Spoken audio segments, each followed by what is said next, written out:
right. How are foreign substances recognized by the immune system? Page 9 in the 7th edition. An antigen is anything that can stimulate an immune response.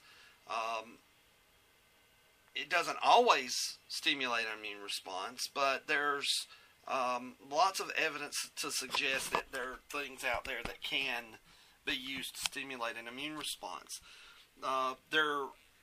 Originally, we're looking at things like blood typing. You can take antibodies from a person who's type A blood, and they have antibodies against type B blood cell types.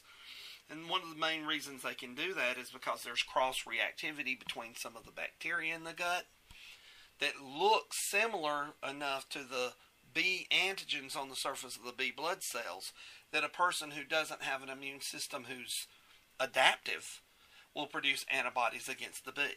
So a person who's type AB doesn't produce antibodies against either A or B. A person who's type O, who doesn't have either the A or B antigen, will produce antibodies against both A and B. So that's how you get your blood typing to work out.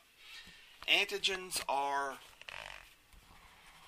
pretty diverse, and there's lots of reasoning behind this selective theory. There was a scientist named Paul Ehrlich who was a machine. He was a scientist extraordinaire. He had very specific, his handwriting was so neat, and he was just very scientific and logical. From what I understand, he was a really eccentric person to work with. But he believed and came up with the idea that you have selective theories. There's a representation in Figure 1-4 that talks about Paul Ehrlich's side chain theory and explains antibody formation. And it surprisingly has turned out to be mostly true. I mean, he was very good at coming up with these theories.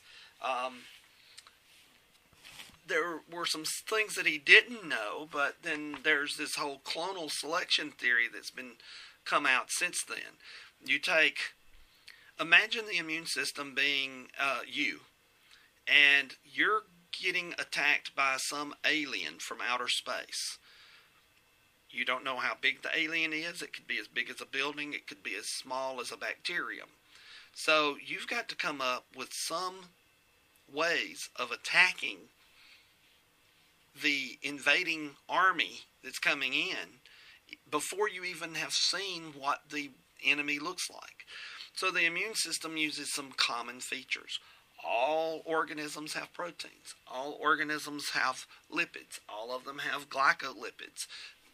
We can safely assume that most invading aliens might have those similar characteristics. So if we use that basic backbone, then we can build an immune system around that concept. I want you to read through.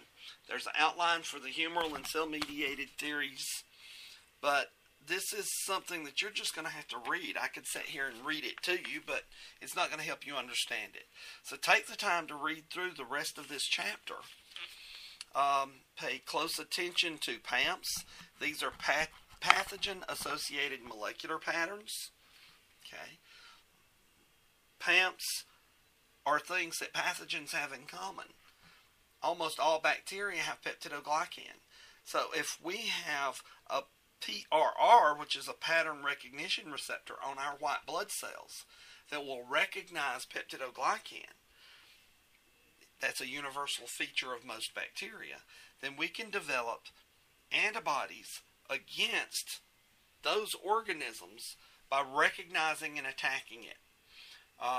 There's going to be specific and non-specific sets to the immune response, and you're going to get that just from reading through this chapter. I don't think I really need to do an audio clip of every single term that's in the chapter. And some of the older audio clips that I did from previous years with the older edition will cover all of this material if you just need to listen to it rather than having me talk to you about it. There's good things about the immune system, but there's also some bad things about the immune system. We have allergies. This time of the year, A lot of pollen out there. Some people are seriously hurting. But then you have autoimmune diseases and you have immunodeficiency diseases. All of those things happen. Those can be the ugly side of the immune system. So we're going to learn a little bit about all of those things as we go through. There's a whole chapter on the allergies and the delayed type hypersensitivity reactions that we'll get to.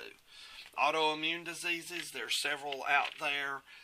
You've all heard of AIDS, but you also have patients that have had transplant therapies or transplant operations, and that makes them more prone because they have to go on immunosuppressive challenges. Cancer patients are unique because their immune responses are kind of weakened. They don't work normally. So if you see some unusual conditions like thrush, which is a common yeast infection in the throat of a middle-aged or normally what you would consider a healthy individual, then you may want to look for other autoimmune conditions. Thrush should not be found very often in adults.